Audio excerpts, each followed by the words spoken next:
Hello दोस्त, youth intention channel पर आप सभी का स्वागत है।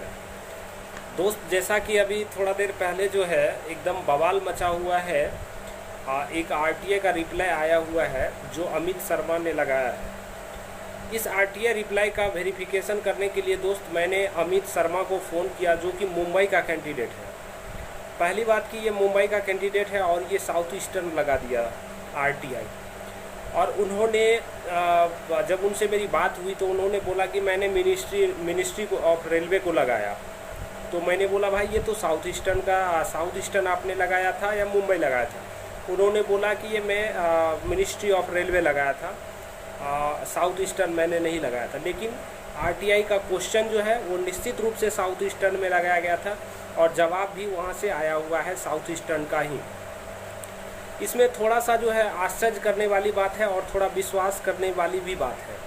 आश्चर्य करने वाली बात तो सबसे पहले ये है कि ये जो डाटा भेजा गया है, ये जो डाटा दिखाया गया है साउथ ईस्टर्न के द्वारा, इस डाटा में सबसे तो पहले टोटल जो डिमांड बताया गया था उस डिमांड में मालदा बोर्ड का कहीं नामो निशान नहीं है, जबकि मालदा बोर्ड भी इस जोन में आता है।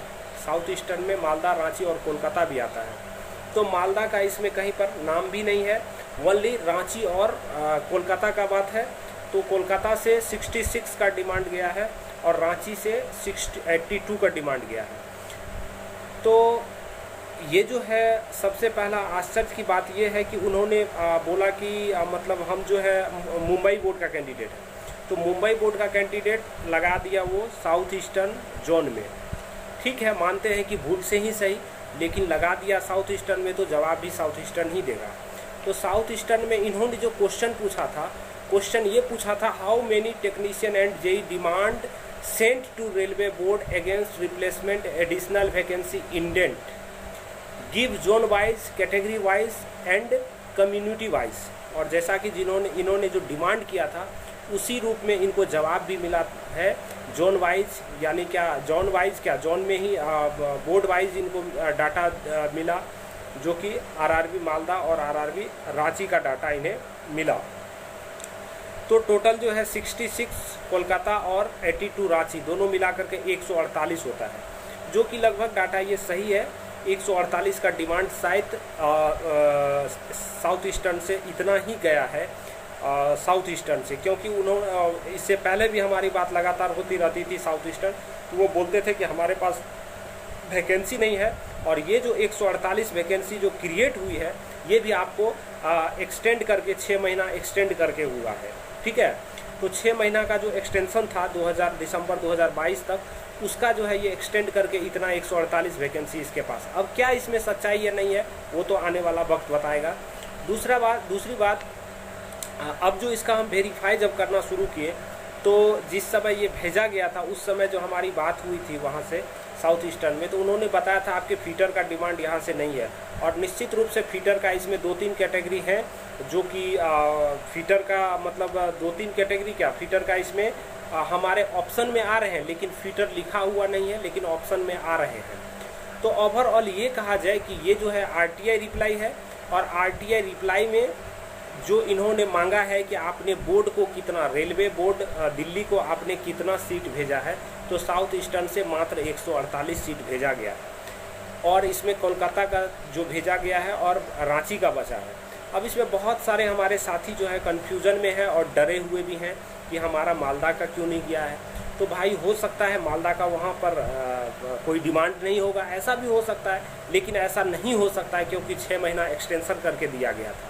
या हो सकता है कि आरटीआई रिप्लाई मिस्टेक हो गया होगा उनको मालदा जोन को ये मतलब देने में।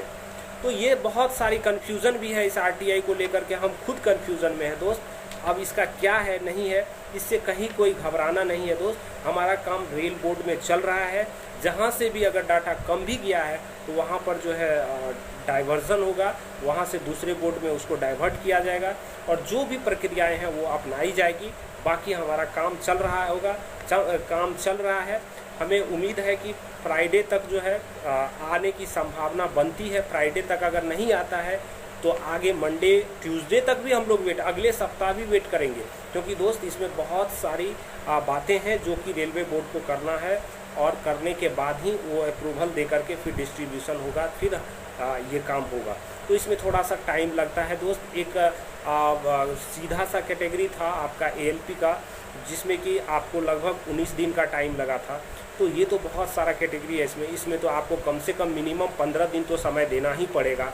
उसके बाद जो है दीजिएगा क्या, एकदम वेरीफाई है, काम चल रहा है, सबका होगा। मैं बार बार कह रहा हूँ कि सबका होगा, वेट कर लीजिए। किसी भी फ्रस्ट्रेशन में नहीं रहिए, किसी भी गलत फहमी में नहीं रहिए, और निश्चित रूप से इस RTA का और मैं वेरीफाई कर रहा हूँ, और जो भी होगा कल मैं बताऊंगा, क्योंकि ऑफिस तो अभी बंद हो चुका है। ऑफिशियल मैं इसका जानकारी लेने के लिए अब तो ऑफिशियल टाइम में ही किसी को मैं पूछूंगा, तो वेट कर लीजिए। हो सके तो मैं इस RTA का जो है फिर से आपको कंफर्मेशन देने के लिए कल एक वीडियो बना सकता हूँ। बहुत बहुत धन्यवाद। आप लोग किसी भी तरह से डिमोटिवेट नहीं होइए, सबका काम हो रहा है। बस कुछ ही दिनों में हम लोगों के सामने अच्छा न्यूज़ आने वाला है। बहुत बहुत धन्यवाद।